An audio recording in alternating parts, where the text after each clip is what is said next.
We have completed the first section, actually, of the Derech Hashem, and we are now going to move into the second section. What was the first section basically like? In the first section, what Ramchal dealt with is fundamentally the purpose of creation, the components of creation, which means that what are all the different types of beings that exist in creation, you see. And of course the first parak was all about God. Now, he's obviously the first one and he's the main one, obviously. And then he talked about Adam, man, and so on. And then of course we had in the fifth parak, he talked about the Malachim and the whole concept of, we talked about demons. Basically what that is about is, what is the purpose of creation? And the second thing is, what are the components of creation based on that purpose? In other words, what are the actual components that the Rabbi made to bring the creation to its purpose, its intended purpose? Then of course, besides the components, then there was the idea of what is the arrangement or the structure of all these components. In other words, how do they relate with each other? And so that was basically in the first parak. In other words, it's basically what is in creation, what the purpose is, and what are the components of the creation. Now, in this section, section 2, he's going to talk about what's called the actions of those beings that he talked about in the first section. What do they do? What's their behavior? What are their actions? You see, and that's what he's going to talk now. What he calls Hashgacha. Hashgacha means interaction or supervision. In other words, as a result of the actions of all these things, especially man, what is the actions, the supervision that God provides for all these types of actions? And that's really what he's going to talk about, most of it in the second. And he calls it the Hashgacha, the actions of the Rebbeinu Shalom, the actions of man. What determines the actions of God? Why does God do what he does? And he's going to try to cover that in the second section. You see, so that's a general, what's called a general introduction to the section.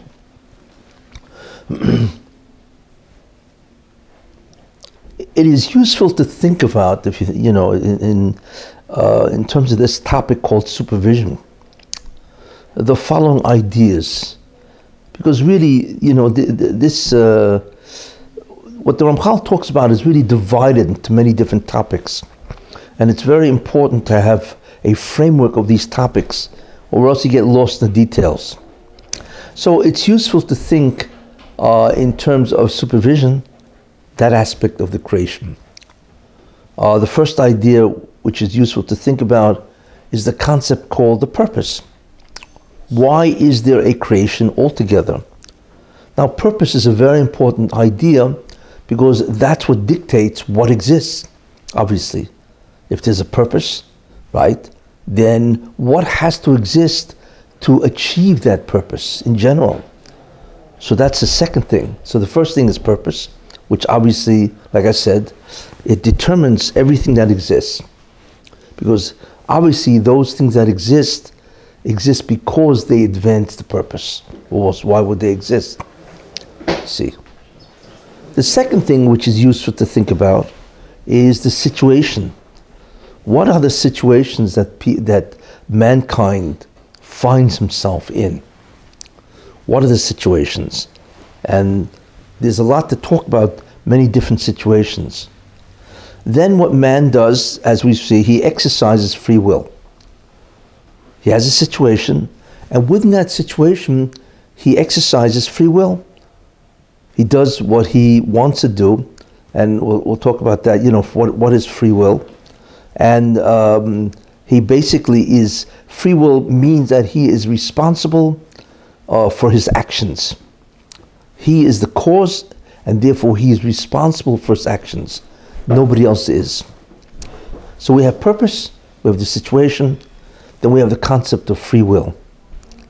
Then, of course, following free will, since man has free will, okay, what are the actions that he does in response to the free will? And that obviously is very important because based on what he does, that's going to determine, right, the consequences of his free will. Well, if he performs certain actions, right, what are the actions? And what are the consequences? What happens as a result of the free will? And in the last idea is, how does God respond to man's free will? So we have this sort of like sequence of topics. You have the purpose, the situation, then you have man and his free will, then you have the actions that man does, what are the consequences of the acts, and what is God's response to those acts, you see. Therefore, you can look at Hashgacha's supervision basically as several ideas.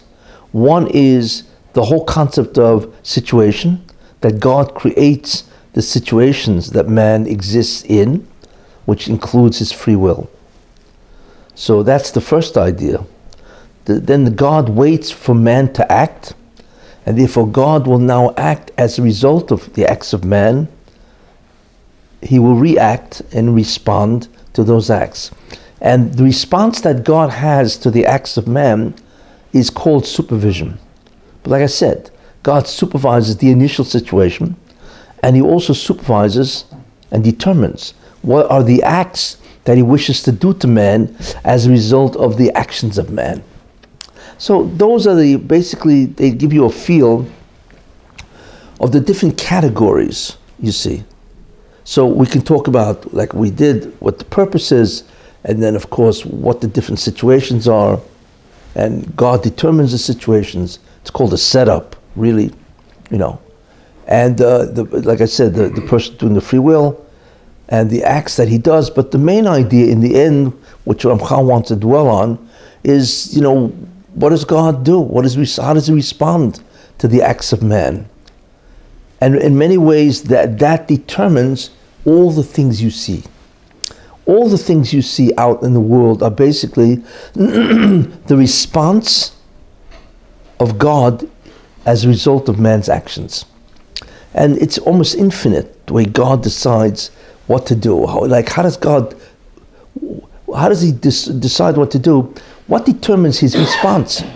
You know, if it's punishment, if it's reward, or, you know, you look at all the sufferings of man, or all the good things that a person does, the joys, the sorrows, you know. If you really think about that, in many ways, most of them, almost all of them actually, God responds to, and therefore he determines the joys and the sorrows. Everything that happens to a person is basically a response of God, usually to some type of action that the person did. And I must add, whether that action be in this life or previous reincarnations, doesn't make a difference. When God responds, he takes into account all the lives of this particular individual that he lived, what he did with those lives, you see? So he is sort of like is following the whole game. We only see an immediate play, you see? So God will respond to the immediate play. But God's got the whole game in front of him, you know? And he's got the whole game, not only of an individual, the whole team. Generations. What? Yeah, all the generations, sure, you know? Yeah. So when God responds, it's never to one specific play generally, you know? It includes, you know, this person, all his lives. Not only that, all the people he's related to in this life, his wife and his kids and so on, you know. Everybody is taken into account, or I should say, everything is taken into account that determines God's response. So like, which computer can figure this out, you know? So obviously only God can respond this way. But how God responds to a person, like I said, in many ways is infinite. When you take all the factors involved, what he decides to do. So what the Ramchal is going to do here, in this section, is talk about the general responses that God has. He can't go into the details, but in a general way, what does God do? How does he respond? That's called Hashgacha. In other words, it's God's reaction to mankind's free-willed actions. And that's the concept of Hashgacha, you see, and so on. Anyway, so this is what this section is going to be really all about. Okay.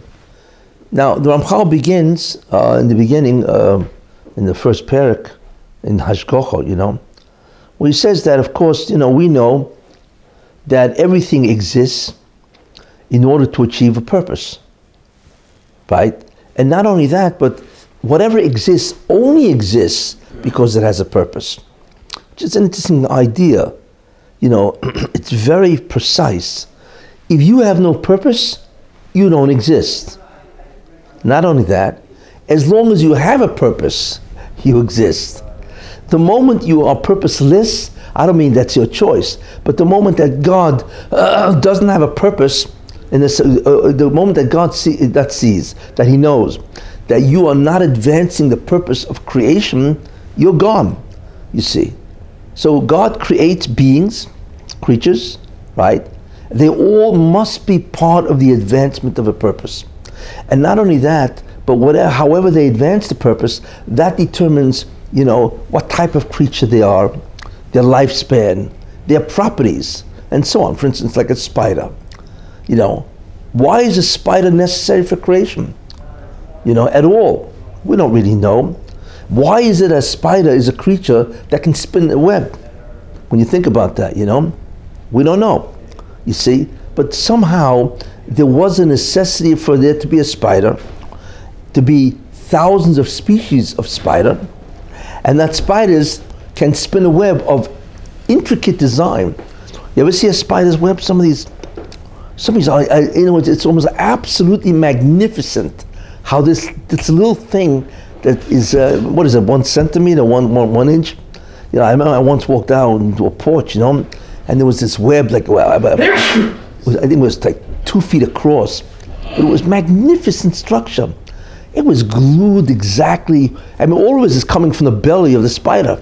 The thread, the glue, and this spider knew exactly how to make that web. It was fascinating, How many years would it take a guy in engineering to figure out how to make this? Because it has to have stability, it has to have the tension, it has to be weak enough if a fly lands on it, then it shakes the web. It's just astounding. And all of this comes from what? It comes from the DNA of the spider. All this knowledge is inherent in the genome of the spider. It's astounding that information can be in a cell. You see, and the spider, whatever the spider is, it has a consciousness, obviously, which is very limited, but its consciousness knows what to do because its DNA and its cells are telling this, okay, you got to go here first. You know how it starts, First it drops the line, then it has to attach it to something, you see, then it goes up, then it drops another line. The construction. Now, this spider had to exist, all the species of spiders, or else there would be something with the ability of the world to advance. Go figure that out. And we're talking about, scientists estimate there are approximately 100 million species, you see. And like I once told you, there's a thing called a beetle. There's 300,000 species, different individual species of beetles. Like I said, and they all have to exist, in order for this creation to advance to its purpose. Go figure this, right? It's beyond our cheshbon, you see. So that requires God, again, the critical concept is purpose. And remember, man cannot bring extinction to any species. The only reason why he's allowed to do that is because that particular species no longer serves a purpose to advance the creation. And therefore, man is able to extinguish that.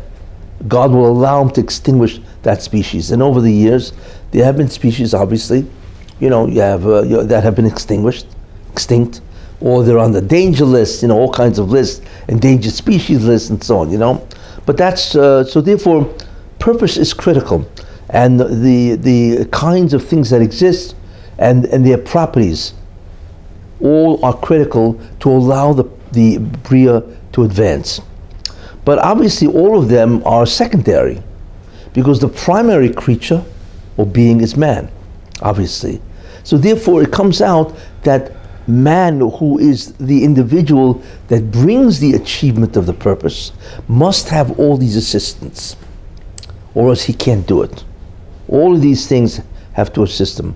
You know, lately, in today's time, we understand much more the interaction or interrelationship between all these creatures.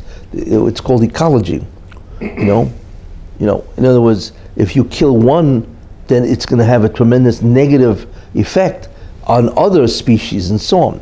So the concept of ecology, really, when you think about it, is really the study of the interrelationship between all different species, you see. So we actually have a handle on this, and we see that it's true.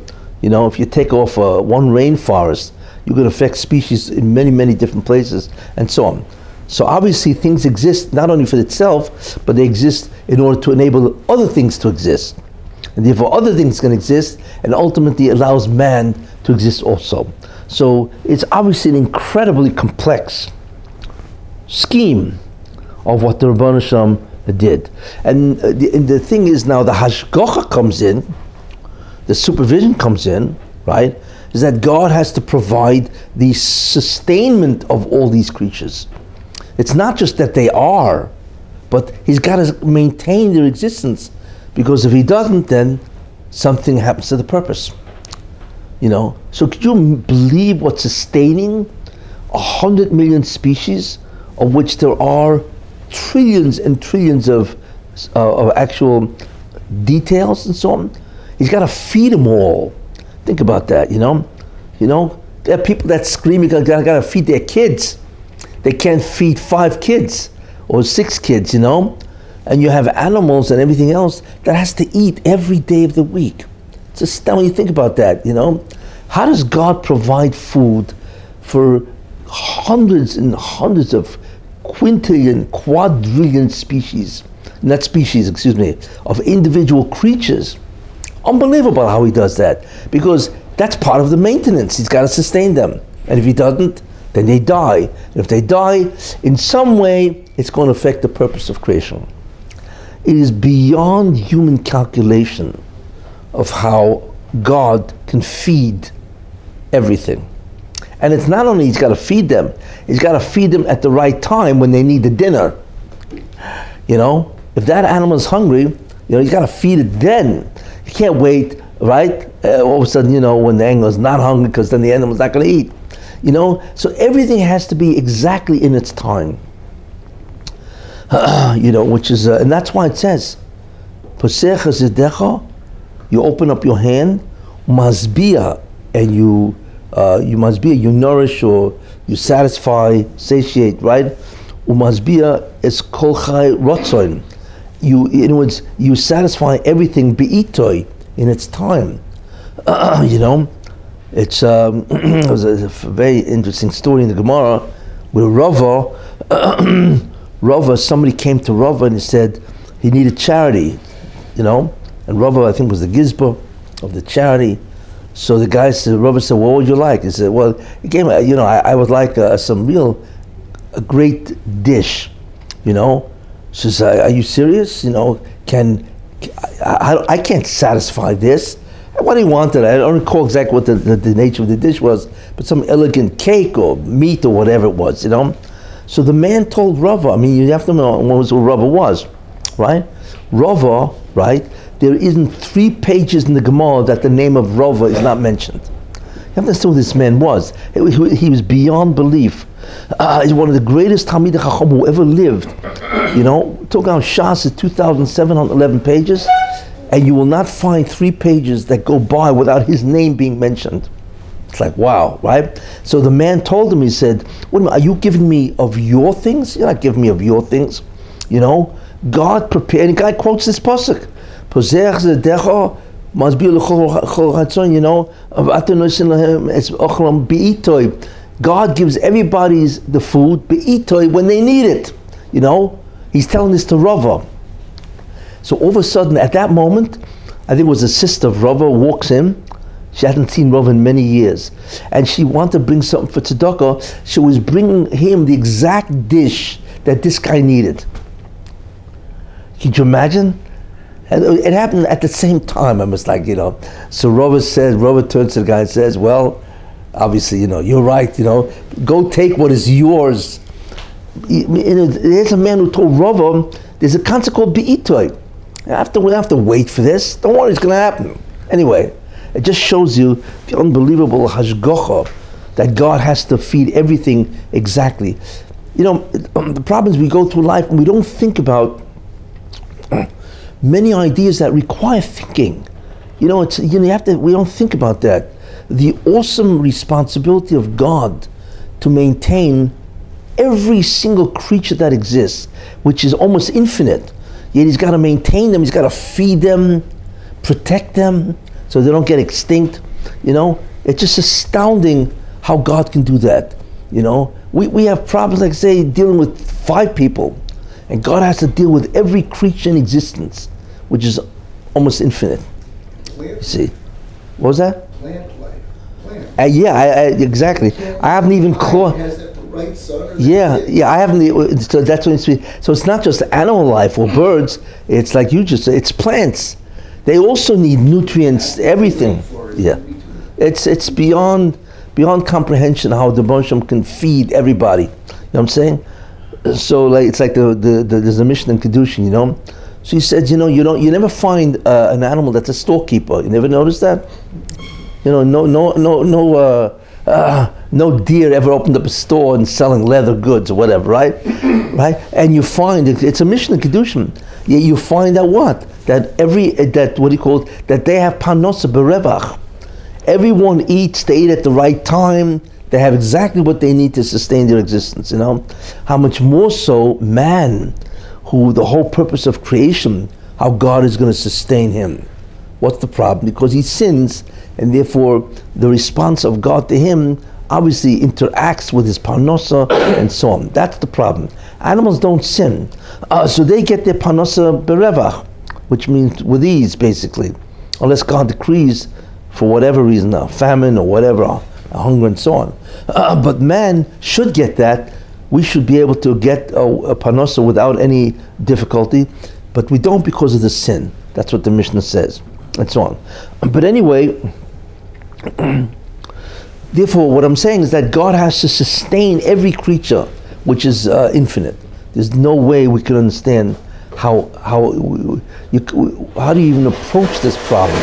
But anyway, so therefore, the first major supervision that God provides is the creation, right, and the sustainment of every living organism, no matter what that is, and so on. And that itself is beyond our comprehension and so on, Now, so besides that, if you remember from the last couple of weeks, he sustains not only every creature, but remember, he has to sustain all the koiches nevdolim, all the transcendental forces that are really our roots. And he has sustained all the angels. Guess what? They also need to be sustained. I don't know how, they don't eat, right? But they have the same problem. God has to create them and sustain all the malachim. And there's almost an infinite amount of malachim, because they're the ones who control the koiches nedolim, the transcendental forces, which are the root of all physical beings. So he's got to sustain them. And we have no idea, right, of how many malachim he does, So he's got to sustain, and he's got to sustain the Shadim, the Satan, you name it. There's almost an infinite amount of beings that exist. And God has to, in a way, sustain all of them. Why? Because then the purpose of creation would never happen, would never be achieved. Yeah. If a small little star, 10 trillion miles... Who? Star. S-T-A-R. Okay. It's 10 trillion miles away. Yes. That's advancing the purpose of creation. Correct. It's more than that. It says that God can call every star by name. That's what it says. L'chulam shemus yikra. Right? Every star has a name. Now, how many stars are there?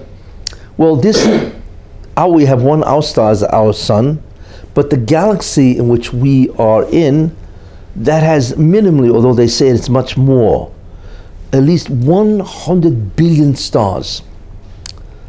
How much is 100 billion, right? That's one galaxy. And the estimation of how many galaxies are there, there's over 100 billion galaxies in the universe. It's astounding. There's a famous picture which they took, I think in the 90s, where some guy aimed his telescope into what's called a deep space. And he left it on for a couple of days or whatever, right? And he produced a picture which is very hard to believe. You see all kinds of smudges and dots. Each one is a galaxy. And in that picture alone, on just one little area of the sky, there's 2,000 galaxies. They never knew that before.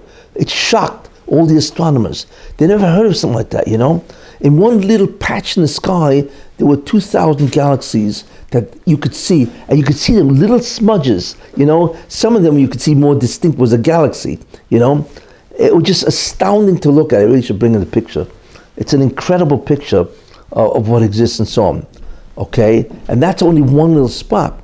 We have no idea there are trillions of galaxies, each one containing 100 billion, 200-300 billion stars, okay?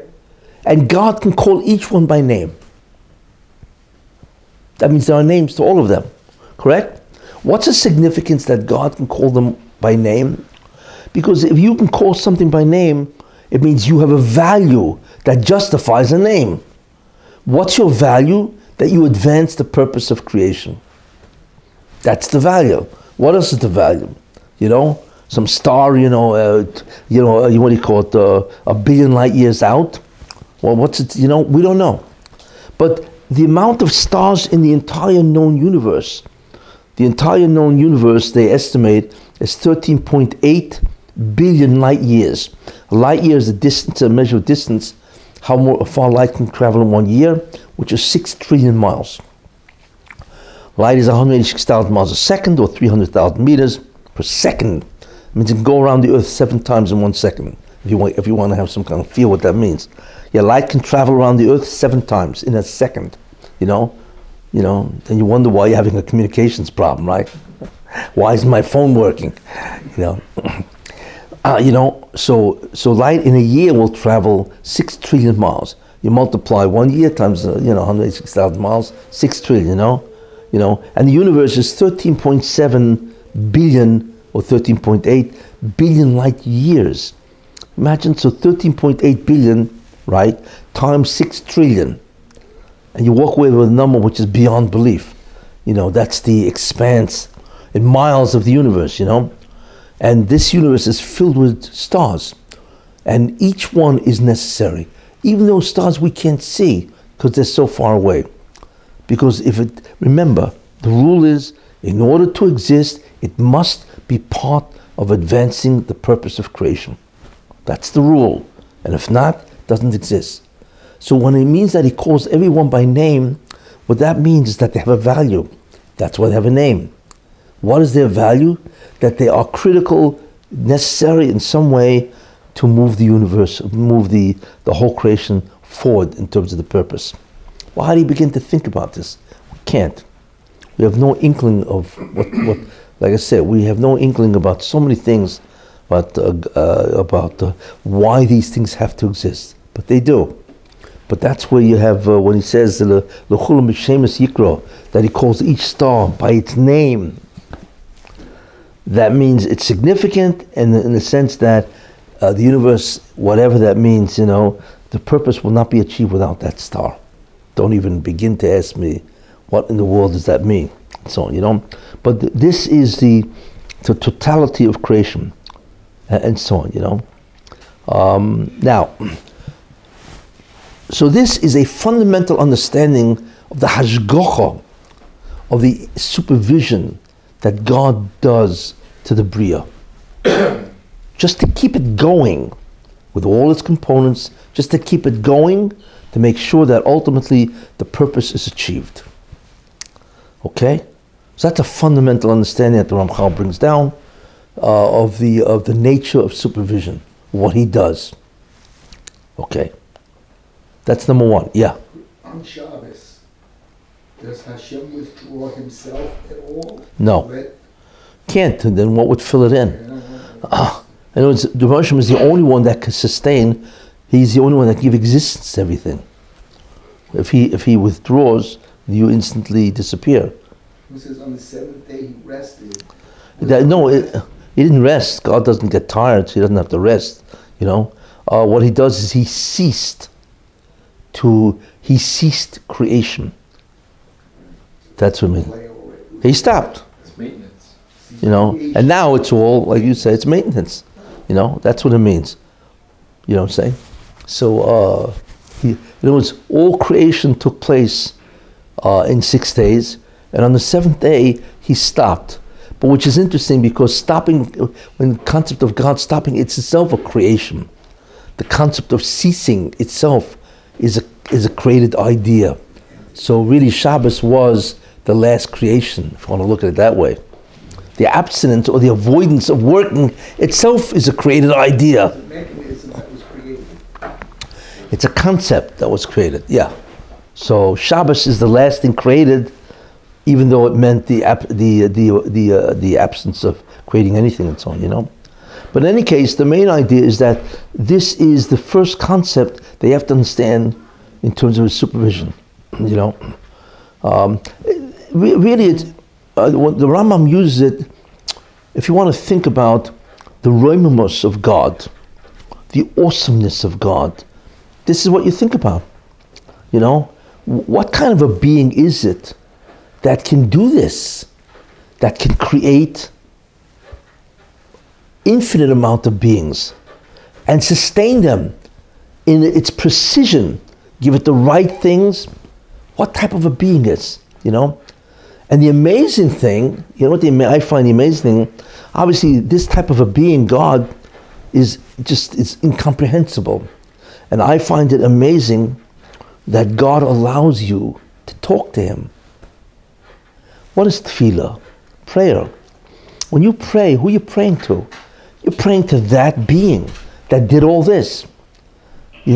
So it's astounding how we, as absolute zeros compared to God, we actually have permission to address God and ask him for things. You know what I'm saying? Think about that. It says the earlier Hasidim used to spend hours contemplating before even davened. What they think about? They thought about these ideas. Who is this being you're about to address? And what is the significance of the fact that you are allowed to stand in his presence, so to speak, and ask him, praise him, ask him things? You're talking to God.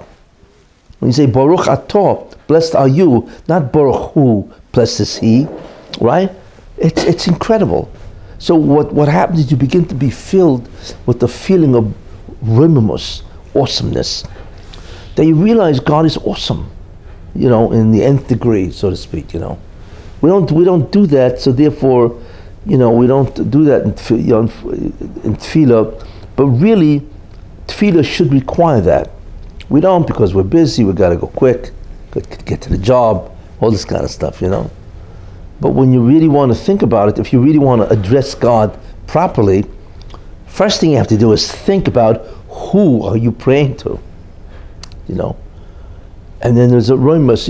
There are many rebbes that daven late, really late. Like there's some rebbes that daven at 3 o'clock, shachris, because they couldn't bring themselves to talk to God. The thought about who this God is, that you're actually going to stand in front of and ask him for things, is just, it's almost laughable. It's absurd. It really is, I mean, if you stood in front of an English, a king, a royal king, just pick a country, there's majesty and there's awe, especially the way the palace is arranged, I mean, if you go to Washington, D.C., and what's Washington, D.C.? And you go into the Congress, there's a certain remimus, there's a certain majesty. That's why it's built that way, to make you feel, that you're insignificant, and to give you the feeling that they are great. you know, which of course is absurd. You know, the politicians are godlike and you're a zero. That's why they look that way, you know. But really, you know, it's to give you a sense of awe and a sense of majesty, you see. So this is what you have to do to people, and you know, people, who are they? They're nothing. You know, they're here today and gone tomorrow. But imagine addressing the Baruch. You know, my feeling is that if you did think about this, give it 3 minutes before you start Tefillah, you know, before, you know, really what just as a practicality, you know, I always wonder, you go daven in Shachris in the morning, and there's guys walk in, the Shliach Tzibur, he's at Yishtabach, and there's a guy walking in, begin to put on his film. I mean, this happens all the time, you know. So if you ask yourself, what in the world is this guy thinking? You know, if he understood for 1 minute who he's about to talk to, you know, why is he late?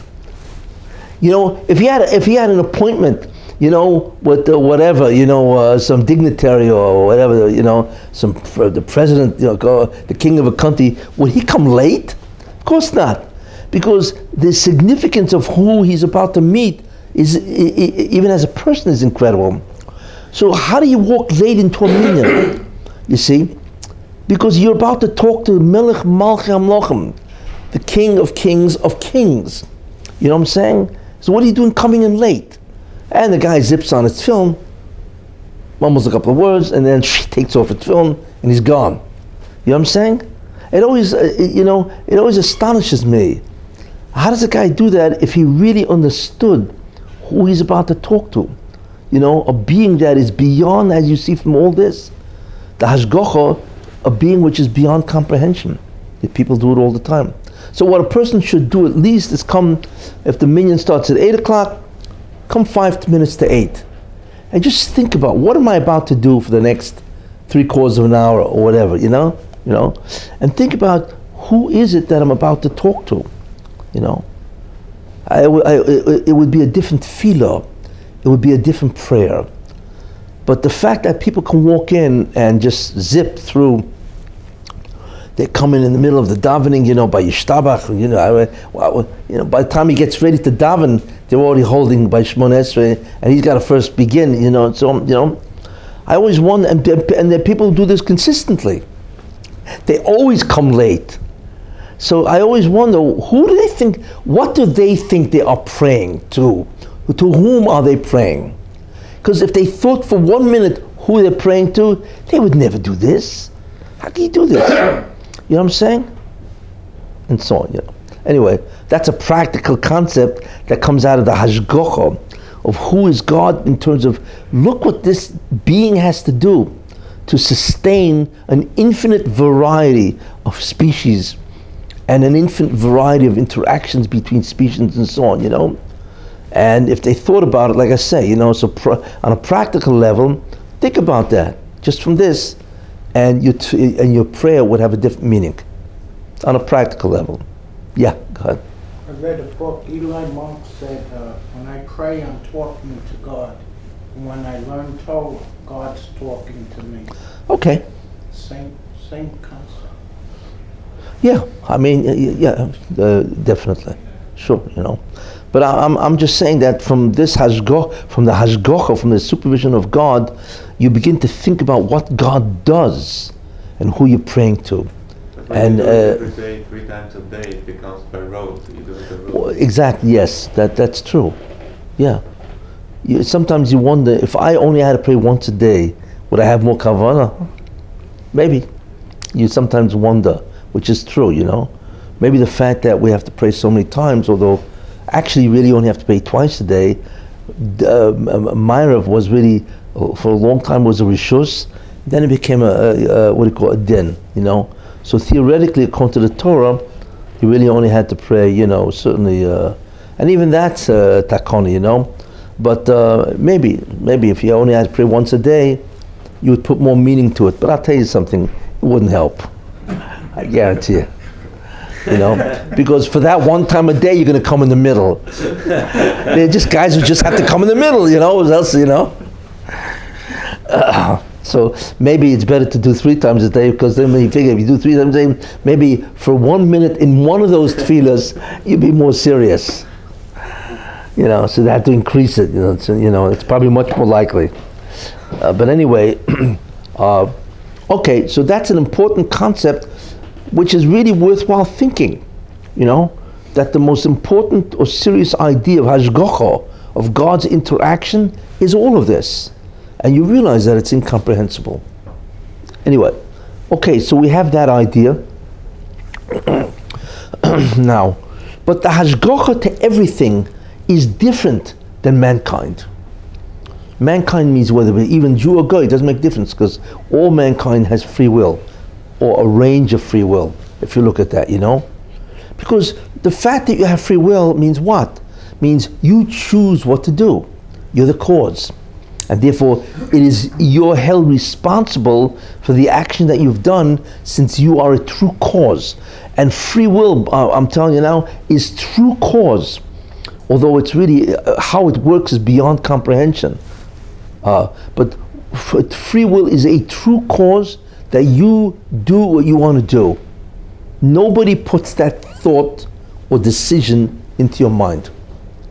You see. So therefore, if you think about that, if that's the case, then God's Hashgacha, His response to you, is also different.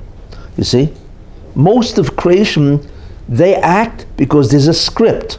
If you remember from last week and the week before, there's a koach nivdal that represents you, a transcendental force that is your root, your counterpart. Then there's an angel who's got a script that deals with you. And this is true of everything. But it's the only being that deviates from this concept is man, because he has free will. And therefore, as I said last week, we can actually force the koach nivdal to assume a different shape, you see, because that has to react to our actions. Therefore, the Hashgacha, therefore God now reacts to man based on his free will. So that Hashgacha already is a whole different Hashgacha. So it comes out, when you think about that there are 2 major divisions of beings in the world. There are only 2. One is all those beings that have no free will at all, which is the overwhelming majority of creation. They have no free will at all. They are acted upon by angels that manipulate their transcendental force. That's one section. Section 2 is all those beings that have free will. Very important division, okay? And therefore, it affects the Hashgacha. So therefore, the supervision, or the interaction that God will have on either section, is radically different. So you're either A or you're B, and that will affect the Hashgacha. That's a very important division to have in mind. So therefore, obviously, God has to look at your actions, your deeds, right? And actions means what? What you think, what you speak, and what you do. Because man strives in 3 dimensions. He thinks, right? He speaks, and he does. Feeling, however, remember one thing.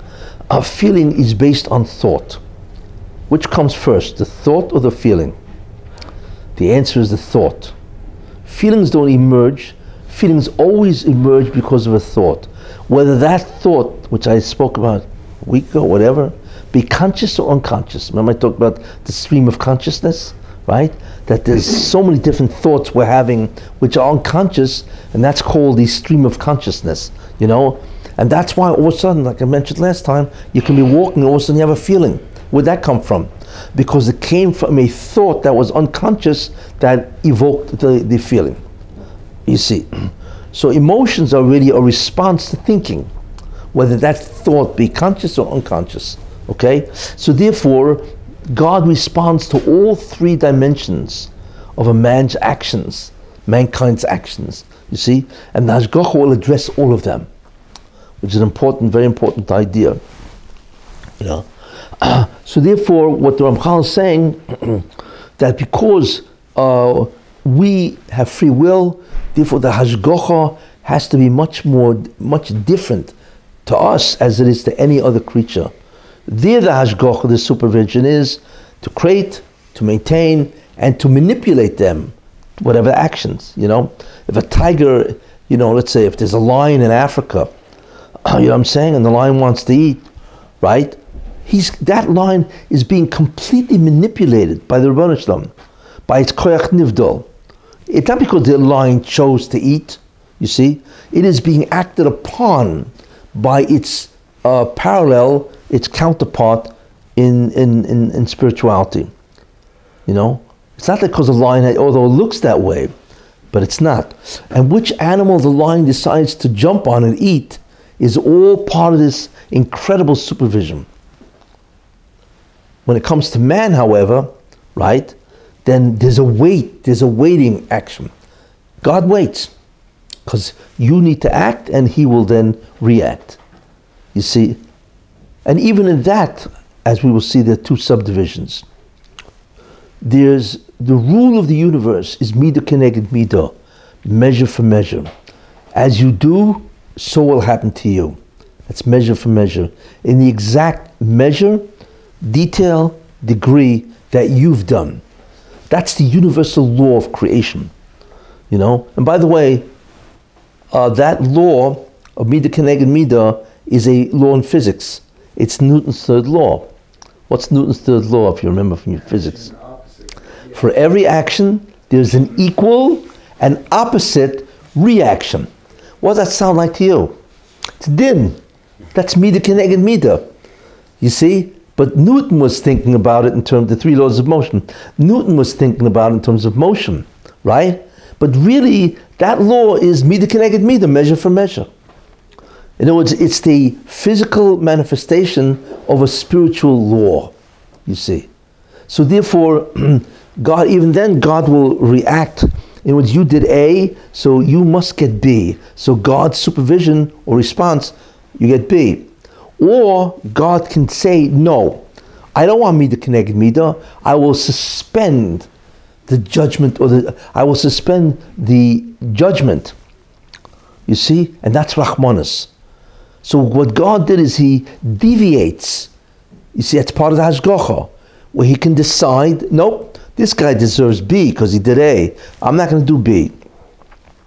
Either I'm going to wait where I will do nothing, or I will do something which is much easier, softer, you see, or spread over time. So God can play around with the midah keneged midah.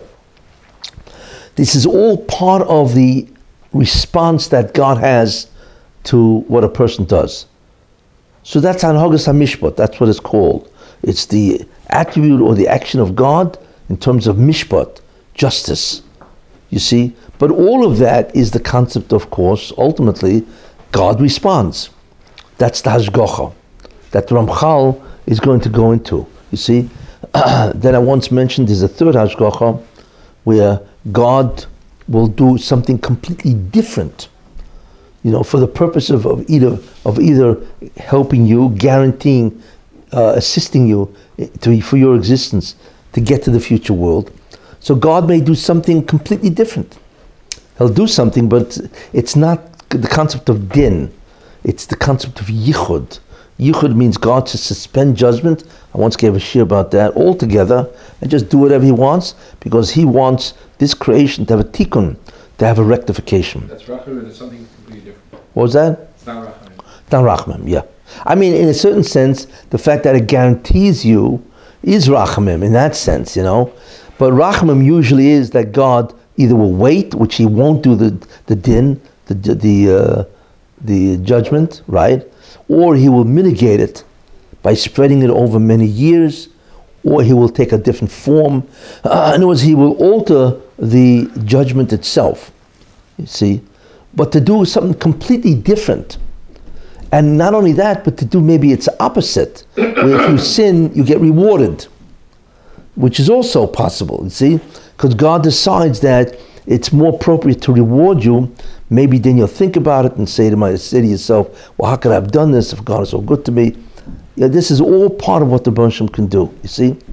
But that would be the concept of yichud as opposed to mishpat. So Rachamim is really a partial suspension of din. Yes. Whereas Yichud is a complete suspension of din. As far as we're concerned, it's a complete suspension of din. But books have to be balanced no matter what. Ultimately, everything has to be balanced. Yeah. But you said once they don't necessarily have to be balanced. The what? You said once that we can appeal to that. Ratzon Elyon. Yeah, that was the whole. Exactly. Yeah. Because you just say, hey, God says, I want to do this. I'm not interested in anything else. I want to do this. And we talk about the power of redemption. Justified at the end. Yes, or yeah, in a certain sense. Yeah, but that justification could be years later or whatever. You know, God holds that accounting and so on, you know. So therefore, this is a very important concept. That the Baruch Shem deals with humans in a whole different way. They're a different class, you know, and he deals with humans very differently. But also, even when he deals with humans, he could look at you individually, or he could look at you in terms of your contribution to a community. Because remember, it's not that God wants you in the future world, he wants a community in the future world. You see? So therefore, when he takes action against an individual, that action can recognize only the person, or the action can recognize the whole community itself.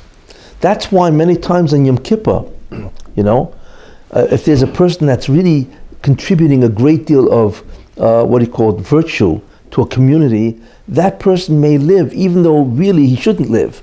Let's say he did things where he should be punished in a bad way, a severe way, right? But because he is an important member of a community that enables the community to survive and to get Olam Haba, then God won't do anything to him. Because he needs him for the community. So even though individually he doesn't merit, right, that particular Hashgacha, but the Hashgacha can come if you are a contributor to the welfare of the community, especially the Jewish community, then you will flourish even though you don't deserve it. So therefore there are two considerations, remember. One, there's an individual consideration of who you are to get you into the future world, right? And then there's a consideration of the community, because God wants ultimately the community in the future world.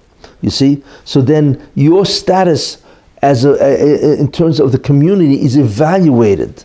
You see? So you may be getting things which you don't deserve at all. But because God wants a community and not just you in the future world, right? Therefore, the Hashgacha on you will be completely different because of that, and you're not dealt with as an individual. That's why I always say, you know, one of the greatest professions, I call that a profession, or one of the greatest actions you can do is called Zikoy Horabim, to bring merit to the public. Zikoy, merit, Horabim, to bring merit to the community, to the Jewish people. That if you get involved in helping Jews as a class, that's much greater merit than if you do a mitzvah by yourself. Because not only are you affecting yourself only and nobody else, right? But if you do Mezakeh Horabim, you see, which means to bring merit to the community, right? Then it's much greater, because not only are you bringing merit to them, which means that you will have a chelek, you will have a part in all of their mitzvahs you actually caused, you see? But besides that, when it comes to judgment, what's going to happen? You will be evaluated based on the contribution that you do to the community. You see? And that's a much greater schus that will get you on Yom Kippur, it'll get you off the hook, as they say, you see, because that's how you're evaluated. So therefore, I always encourage, if you can, get involved in some type of community project where there's a tzibur, there's a public, there's a community, you know, that benefits from you. Because then you are looked at, you are evaluated differently than if you just have nothing to do with anybody else. You understand what I'm saying? Because many times a person doesn't deserve what he's getting based on his actions, but he deserves it in terms of that God needs him because of the community. It's an interesting concept. And therefore he will give him you know, a tremendous amount of mazel and bracha, you know, tremendous amount of he will flourish and prosper. Because God wants a community also in the future world. You see? That's why I always encourage people to say, you know, get involved in some communal thing where you actually lift people spiritually. It's a tremendous chus. It says that in the Navi, it says that, I think it was the Ishu Shinamis, I think. And Elio or Elisha once said to her if he could put in a good word with the king. Yeah. And she said, Ani v'soch ami anochi oshavas. Ani what? I am. V'soch ami anochi oshavas. In the midst of my people I dwell. Something to that effect. So what are you trying to say? The say that it was Rosh Hashanah, and he wanted to daven for her to put it in, he was a Navi, so he had extra clout. Yeah. And she said, I'd rather stay in the tzibur. What are you trying to say? Part of being this chus of the, maybe it's something different. As part of it, tzibur, I have more chance of being, coming out with a good judgment. Well, okay, because she wants to be considered as part of the public, Jews in general, and therefore the decree will apply to all the Jews, yeah. But what I'm saying is different, yeah. Is there any benefit in trying to analyze your life to determine how God's dealing with you? Yeah, sure. Doesn't mean you're right. Yeah. I mean, you can try, you know, it doesn't mean you you... wasted effort. He could do so many different things. Who? God. How he's, you know, you look at your life and try to determine which way God's taking you. But the problem is unknown. You see, you do not know all the variables and the factors that God looks at.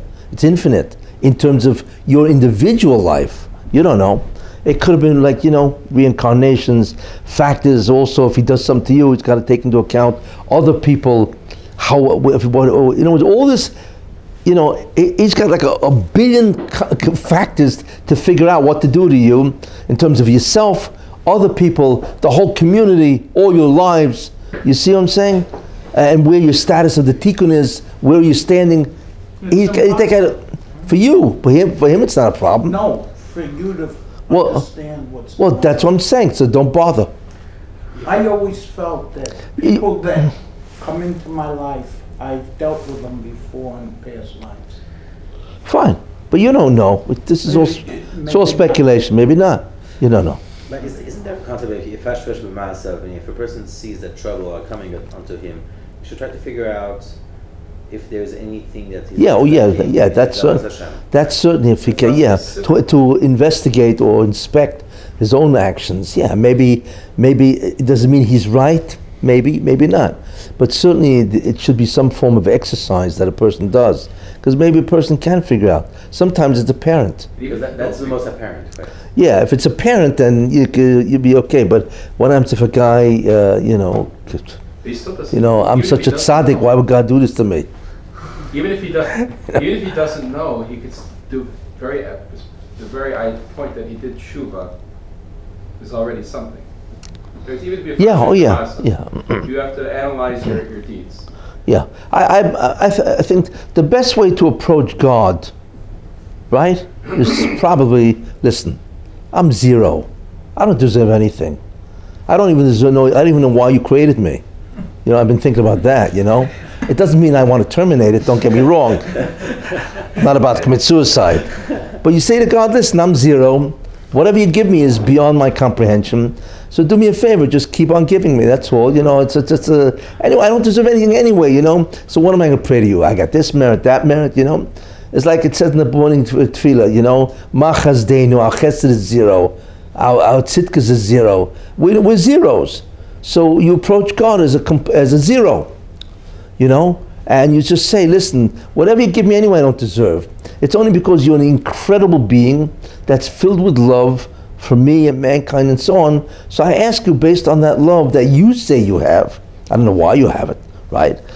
Please let me have this, let me have health, and parnasa, shidduch, whatever you need and so on, you know. That's the best way to approach God. Because if you approach him and say, you know, I did this good deed, so maybe based on that deed you should give me, well, that's dangerous, because God can say, excuse me. You're testing God. Well, it's not that. You're challenging him, you know, and God's going to say, excuse me, you know, yeah, you may have done this, but really it wasn't enough. And when you're doing it, you would think about an ego trip. You don't want to, you know, because God knows exactly what you did, what the motive was, and so on, you know. And if you bring that up as a merit, God's going to easily destroy it. I mean, he could if he wanted, you know, especially if it really wasn't genuine, you know. And is anybody's acts ever 100% genuine? We're always thinking about, you know, what the other guy's going to say, and will I look good? Listen, because we're human, you know. Best thing is always to approach God and say, you know, I'm zero. What you give me is completely undeserved. Yaakov Avinu, kontoiti mikol hachasodim. When Yaakov Avinu prayed, you know, about when he left Yitzchak and so on, and he went on his way to the house of Lavan. Remember, he slept on the rock and so on, the ladder. He dreamt of the ladder. He says, "Kontoiti mikol hachasodim." You know, I don't deserve a thing you did for me. You know, but I ask you because you know you say you love me and so on. Based on that, let me prosper and flourish and so on. You know, and then you're not basing what you want on any action that you did, because any action you did can easily be refuted. Yeah, you did it, but who knows? You were thinking of 4 things when you were doing it, so you don't want to get involved in that, you know. You could just say that I don't deserve anything, I'm a nobody, but I'm asking you to do it because you are the great giver, you are the hatmativ, and so on, you know. In other words, base it all on his character, not on what you deserve. You're much more likely to be answered if you do that than to say, give it to me because I did something great, you see.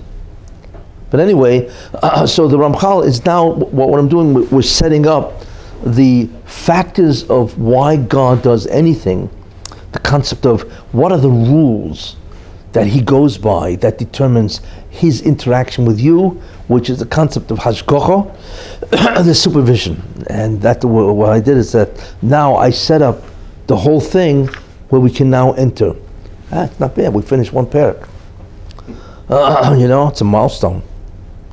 But anyway, yeah, and then the next week you get much more into the details itself. What are the rules that God uses to determine his relationship and his interaction and his supervision based on your deeds?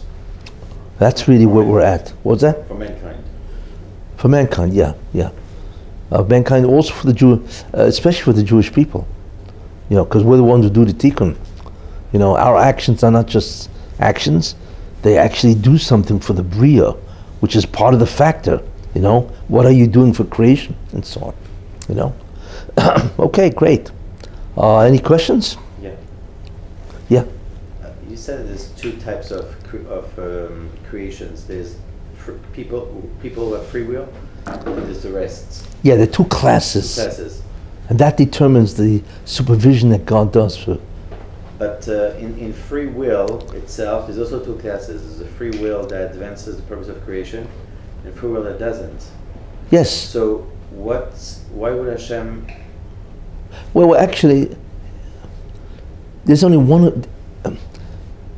Everything you do with free will either advance or halt or retard the advancement. There's no act that once you have free will on a certain matter, right, then anything you do will have one of 2 consequences. Either it will advance creation or it will retard creation, the purpose of creation. But tikkun, on the other hand, you said is only given to Bnei Avraham, Yitzchak, and Yaakov. Yes, to the Jewish people. So what happens to whoever is not? Who is not? You mean whoever is not Jewish? In terms of their. Well, one said, well, he has a whole chapter on that. What's the purpose of goyim? If there's no tikkun, they don't do tikkun. A goy cannot affect the spiritual universe, and that's where the tikkun lies. But what a goy can do is affect his life here, but his real purpose is to assist the Jews. That's the whole purpose of goyim. It's like everything else, right? Except the difference between everything assists the Jews. If you think about that. In other words, everything exists only to do the tikkun. Since the Jews are the one who do the tikkun, the rectification of creation, right? Then everything that is created must assist them. If not, then they go backwards. It's negative, and then they are held accountable. If a goy remains a goy and doesn't become Jewish, then that goy must assist the Jew. That is his merit. So he has free will. Yeah, If he freely, that's the tragedy. If he assists the Jewish people to advance the tikkun, which is their job, right? Then he will share in the tikkun process, in the sense that he will be rewarded. If he doesn't do it, right, then he will. There's what's called a retribution to this person, and if he does it in a way which is totally against what the Jew has to do, then I feel sorry for that guy or woman or whoever it is, then he will be severely punished and he could be annihilated. You see? Because remember, their purpose, the justification, it sounds strange, and it's not because I'm a racist, This is what the two see that Ramchal says that in just a couple of chapters ahead, The justification for the existence of a Jew is tikkun. The justification of the existence of a non-Jew is to assist the Jew in his tikkun. If they don't do that, then in a certain sense, it's purposeless. You see, and they don't understand that. So we are elitist. We're not elitist. No, but God made us the elitist. Exactly, it's reality. That's the reality. That's the whole concept of Avram Avinu, which we're going to see when we get to that parak and so on and so forth. That mankind in the beginning had that purpose. Everybody was an elitist, which you call them, right? And they threw it off, and that's the problem, But a guy can change that reality by becoming Jewish, or a guy can change that reality by becoming a Noachide. Concept of a Ger Toshav. Yeah, if a Noach observes the 7 mitzvahs of Noach because the God of Israel made those laws, he will get Olam Haba. Yeah, a guy doesn't have to become Jewish to get Olam Haba. He can become a Ger Toshav. In other words, he can observe the law of Noach, the Noachide laws, 7 of them, and whatever other details, right? He will get Olam Haba. If he doesn't do the 7 mitzvahs, but he does assist Jews. Assisting the Jews, that's a good question. Yeah, I understand what you're saying, yeah. Probably I would think he would get Olam Haba. However, he's going to pay because he didn't do that. So Exactly, yeah. So, but the critical thing is, is to observe them, the Noachide laws. But what gives them the merit, ultimately, is to assist the Jews, and that's in many ways justifies the existence of goyim. It sounds a terrible statement, but like I say, that you see from the Torah and so on, But a goy can get Olam Haba. There's no question about it. There are many goyim who are righteous, and righteousness means that they observe Ger Toshav, that they observe the laws of Noach, right? And they're really righteous. They're great people, Many goyim were that way. They will get Olam Haba. But if they assist the Jews, then Ashrechem, then it's incredible what they'll get. And therefore, it's incredibly tragic to watch this world. That there's so many goyim that want to destroy the Jews or reduce their ability to survive and to flourish. It's just beyond belief, and they'll all be held accountable, which is really in many ways tragic. It's like I'm not sure if there's a Gemara or Medrash which says that if the goyim knew, that their whole Hashgacha is based on the Jews' actions toward rectification, which are the mitzvahs, right? They would appoint 2 goyim, guys who work out in a gym, right? They would go over to a Jew and you must do the mitzvahs. Where do you see this? It says in the Torah. What does it say by Avram Avinu? God says, in you will be blessed all the nations of the earth. Wow, what a statement, right? What does blessing mean, right? Blessing means you can get the future world. depending, it says in the Torah, God says that Avram Avinu, right? Those who curse you will be cursed. Those who bless you will be blessed. And in you lies the blessing of the Goyim. God says that openly. Goyim should read that statement, but they don't. If some clarification, if I may. In this class, it was mentioned when Edom went from Rome to the church, the Vatican, Vatican, had some significance. So their only way to affect the Tikkun is through assisting us. That's their role. Well, that's what the Tikkun is, yeah. And the second thing to comment, I don't know if I'm looking for an answer. The rules aren't clearly written. It's not like Gentiles know, I should follow. You know where you see this? Because the Gemara Avodah Zarah, at the end of time, where the Romans, the Goyim, are going to say to God, well, we built so many roads for the Jews. We built roads, we built markets, What are they saying? What's their taina? We did so many things that helped the Jews. You notice that's their taina? And therefore we should get the future world. Right? You see from their taina what they had to do, which of course they didn't do, and that's God's response. It's, excuse me, you didn't do anything. What'd you do? You wanted, you did it for yourselves. So you built roads so you can collect tax, tolls and so on and so forth. That's why you did it. It's all for you. It happens to be, right, that the Jews benefited incidentally, But you see from what the Goyim said to get the future world, you see immediately what their purpose was. Or why would they use that argument? They didn't say, well, give us the future world, Why? Because we're such great guys? You know what I'm saying? They didn't say, well, we're saints, tzaddikim, right? They didn't say that. But they said, wrong religion. What they did say was, hey, we did so much for the Jews. You see? Because they knew intuitively that the schus of a goy to get the future world, basically, is you need to help the Jews.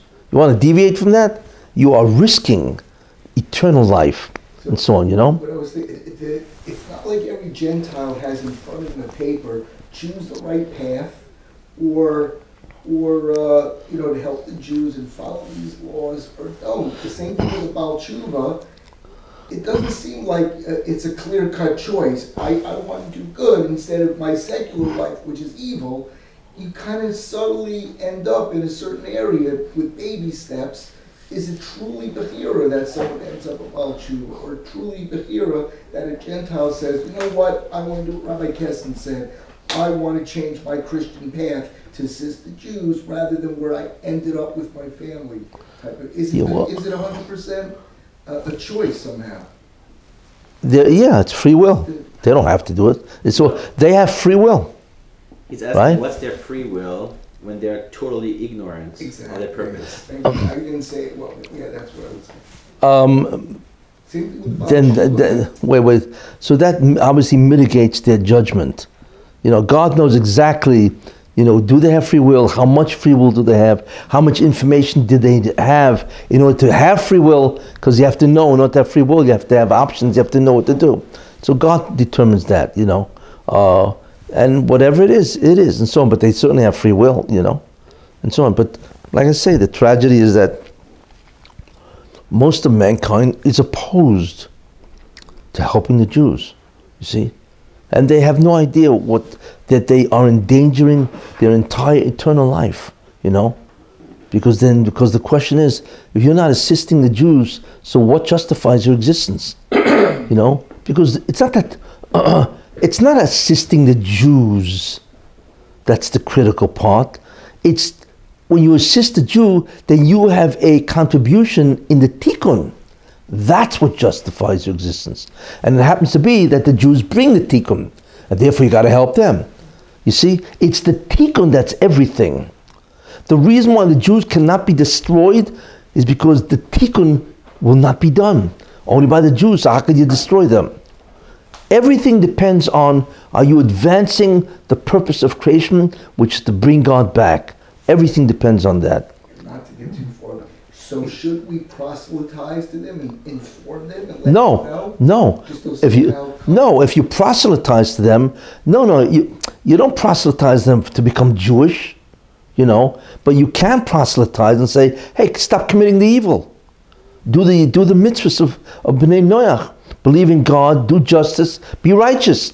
A goy has to be righteous. You know what I'm saying? Of course you can proselytize to that. You know? Mitzvah? What was that? That's what Milchemes Mitzvah was about. Milchemes Mitzvah. What do you mean? Go to war, take a country, and turn them into Noachites. Yeah, yeah. That you shouldn't. On the contrary, you should do that, so they won't be evil and so on. Sure, you know.